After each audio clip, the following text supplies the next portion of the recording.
Mga veteranong artista at mga nagbabalik showbiz na aktor na hindi inaasang marunong kumanta ang ilan sa mga kalahok sa Season 3 ng Masked Singer Pilipinas.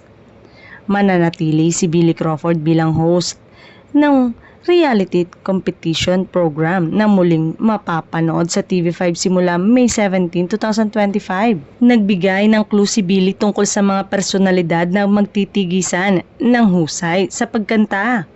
Saad niya, may mga veterano, may mga komedyan, maraming unexpected, meron ding personalities all ages. So kung pag-iisipan nyo kung sino-sino ang pwede, lahat pwede.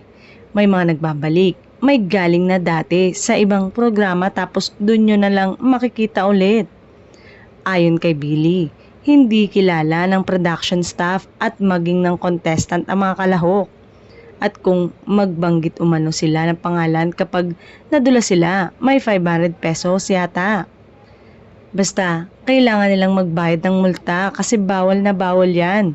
Pahayag ni Billy sa media ko ng Masked Singer Pilipinas Season 3.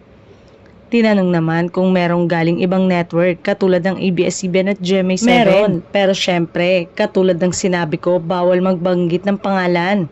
Basta magugulat na lang sila kaya dapat abangan, dagdag pa ni Billy.